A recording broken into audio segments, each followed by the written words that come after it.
Our thanks to our patrons, Barb Naughtin, Lonnie Hansen Dunbier, Paul Feilmann, Tim Reeder, Mike Schill, Jenna Smith, Dan Hedrick, Richard Gude, Daniel Ammons, Sara Rogers, Troy Lewellen, Kristine Gerber, Jay Hanna, Jim Collison, and the Great Plains Black History Museum, open by appointment Thursday through Saturday from 1 to 5. The North Omaha History Podcast is a volunteer effort, but you can help us meet expenses by becoming a patron for as little as $1 a month. Go to patreon.com/Omaha. Welcome to the North Omaha History Podcast with noted author and historian Adam Fletcher Sasse. Each week, Adam takes you on a guided tour through Omaha's dynamic past. On Veterans Day 1941, there was a giant parade for the dedication of a new monument to honor the life of John J. Pershing, General of the Armies during World War I.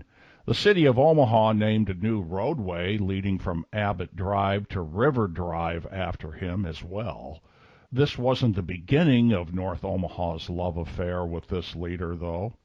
Here's the story of North Omaha's J.J. Pershing Drive and the monument. Take it away, Adam. Steve, imagine one road. It's 1916, and the city has a vision to make one single road that goes all along the river, way from the Bellevue line all the way up to the Washington County line.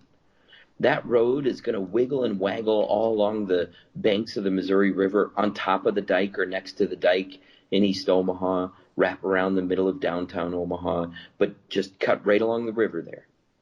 Imagine that road being finely paved, originally with brick as they did back in the day, but then with asphalt and running smooth concrete palisades along the way, spectacular bulwarks and other, nice elements, stairs and sidewalks guiding the whole thing. This was going to be called the River Drive, and the city of Omaha envisioned it in the 1916 as a complement to the city's boulevard system that had become so popular that people loved. That boulevard system was started in 1892. And in 1892, there was a young man who became faculty at the University of Nebraska in Lincoln. Now, this faculty, he was really dedicated to working hard, and he did a lot to pull together an Army company to compete in a National Rifle Championship in Omaha. He made sure that his troops were ready, and they worked really, really hard. They got to Omaha, this young man and his rifle company from the University of Nebraska, and they won a giant silver cup. And that silver cup was called the Omaha Cup, and that young man was a man named John J. Pershing. J.J. Pershing was already in the Army in 1892, but he continued, and the citizens of Omaha loved him. They loved him because of his performance in that big championship, in that big National Rifleship Championship in Omaha. They loved him and they followed him closely. They adopted him to be a Nebraskan. And when he became a general, they were really proud. In 1916, General J.J. Pershing, pursued General Pancho Villa across the Mexican border and was involved in the war with Mexico that happened. And then, when the United States went to World War I, Omaha followed J.J. Pershing into the war. The newspapers in Omaha covered his life really, really well. Especially when he took control of the National Army and immediately routed German troops that the European military couldn't defeat after years of fighting. J.J. Pershing was the man. He became the nation's first ever living general of the armies in recognition of his leadership in 1919, and Omaha was ecstatic. In 1920, Pershing came back to Omaha. He was welcomed as a local hero. Everybody thought of him as their own guy. He's our best guy. There was a welcoming parade. There were huge flying demonstrations done at the airfield down in East Omaha. There was big performances at the new Exarban field. And so it shouldn't have been a surprise when in 1926, students in East Omaha voted for their new school to be named after General Pershing. And it was called the Pershing School. It was at 3009 North 28th Street East, down by the airport. And it was opened in 1926. That was the first tribute to J.J. Pershing in Omaha. Eventually, the Pershing Auditorium was named for him in Lincoln, and there was other things on the campus at UNL that was named for J.J. Pershing. But Pershing continued on. He had a long career, super distinguished, and his spectacular rank was intact all the way into World War II. In World War II, as a matter of fact, he was recognized as the most supreme general of the United States of America. So J.J. Pershing was the man. Not only was he the man, he was a very successful man. So again, it should come as no surprise when in 1940, the City of Omaha, supported by all kinds of people, dedicated a new memorial to J.J. Pershing right by the river.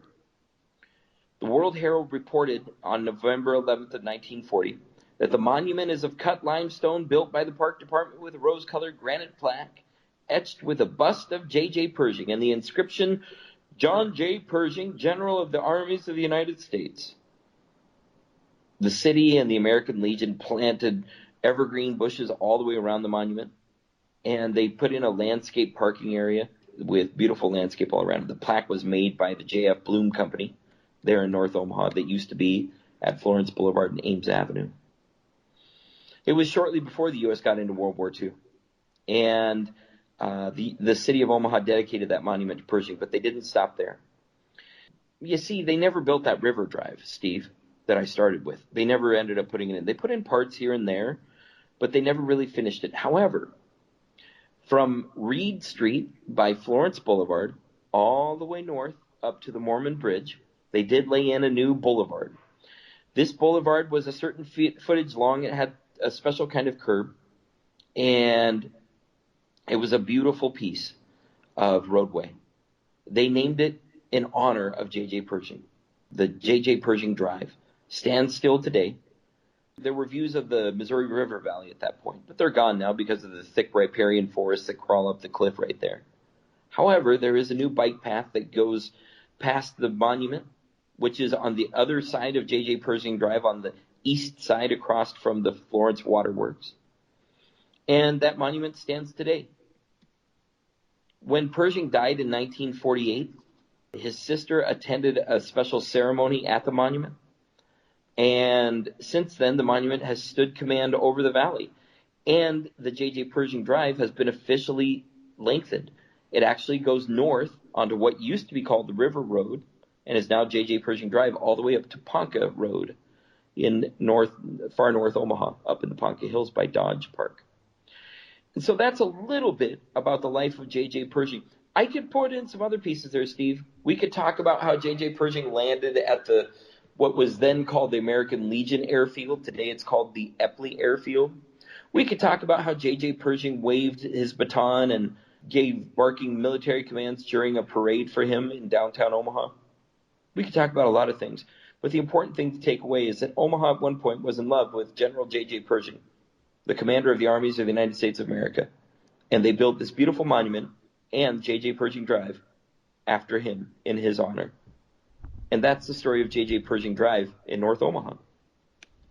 Thanks for listening to the North Omaha History Podcast with noted author and historian Adam Fletcher Sasse. Join us next week as Adam takes you on another guided tour through Omaha's dynamic past.